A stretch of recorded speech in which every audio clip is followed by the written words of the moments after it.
Hey dudes, Sylvite Soltis, back again for my next installment of Memories of Vanilla, my reflective series of my adventures back in original World of Warcraft from 2005 to 2007. Last time, I told the brief story of how I ended up in Tanaris, as well as my most memorable adventures there. And while it was good times, I completely forgot about another zone that I leveled in for a bit back in the day.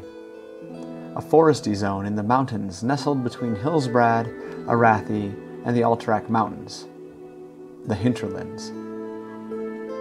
So, sit back, relax, and enjoy as I tell the story of what I remember of that scenic zone from back in the day.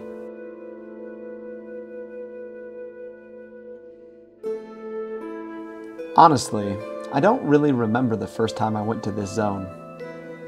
I know that most of the mobs here were in the early 40s, so I was probably here at some point before getting my mount. But really, I don't remember much about those quests. Something about necklaces and killing trolls, and I don't know, maybe wolves, or owlkin. Anyway, the things that I really remember from this zone came later, when I got a quest from a goblin in Tanaris to go collect something called Violet Tragon, which could be found in a lake over in that faraway zone. I remember putting this quest off for a while as I finished up some other quests in Tanaris, but eventually deciding it would be a good idea to head over there, just for completion's sake. And so, I made the long journey back to the Eastern Kingdoms, flew up to Airy Peak, and began my search for this magic mushroom. I must have been somewhere around level 46 or 47 by this point, because the mobs scattered around the fields posed little threat as I ran past, searching for that lake. Eventually, I located it in the center of the zone, as the quest had instructed. Diving deep underwater, I found the bottom of the lake littered with these mushrooms, and so I collected one, swam up to the surface, and looked in my bags just to make sure it was there.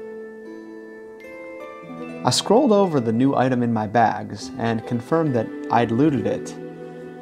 I was just about to hit my Hearthstone to head back to Tanaris to finish up this quest, and the last few that lingered in my quest log for the desert, but then I noticed something.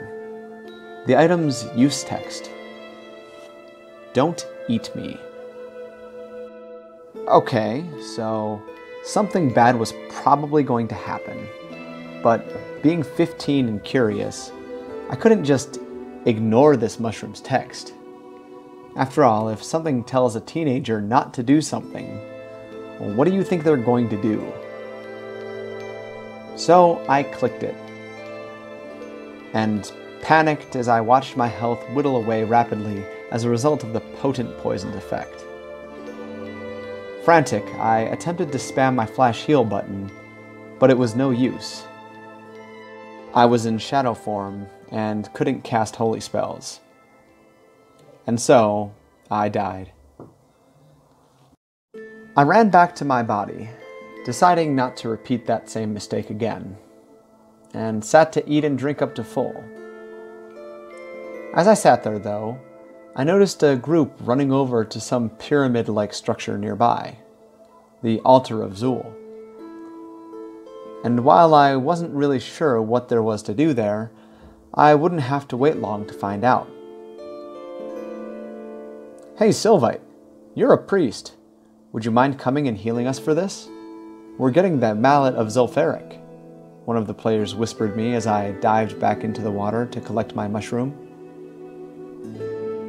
Well, I began replying. I had been planning to head back to Tanaris, but as I'd heard about the mallet before and was curious, I decided to finish that whisper with, "Sure, sounds like a plan to me." Up popped the invite and away we went. The trolls lining the pathway up to the altar posed little threat to our party of 4 level 40-somethings. But what awaited us at the top was definitely more of a challenge. As I'd come to know, there were 2 level 50 elite troll mobs at the top that needed to be killed in order to claim the Mallet of Zul'Farrak. The Keepers, Mortagia and Kiaga. Now this battle was actually quite challenging for our group, as there were tons of other non-elite trolls at the top that we decided we'd have to pull separately. I mind-soothed the one that was slightly closer, which allowed us to get just close enough to pull the mobs. But more than once we accidentally pulled the two elites and ran away, scared to face such a large pack without being properly prepared. Finally, however, we had just the Keepers remaining, and our plan was underway.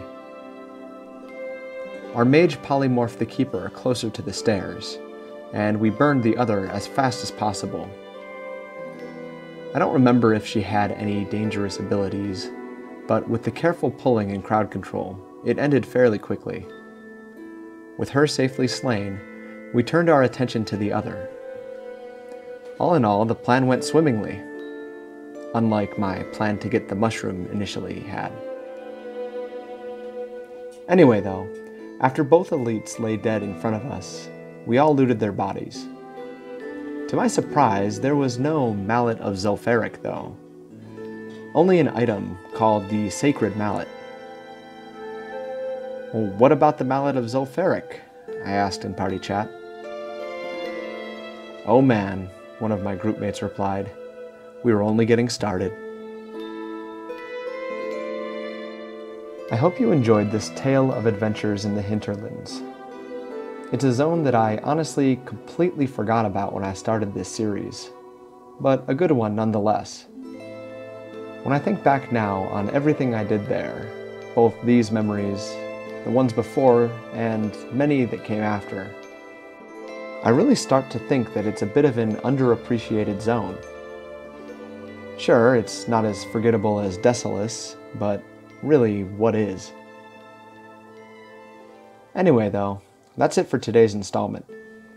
Next time, I'll round up the story of how I got the Mallet of Zul'Farrak, as well as how I saved a baby griffin from some super evil forest trolls. If you enjoyed this video, remember to subscribe and hit the notifications button for updates when more videos come out. If you prefer reading content, you can check out my blog over on Blogspot, and follow me on Facebook and Twitter for more updates, or just to chit-chat about WoW Classic.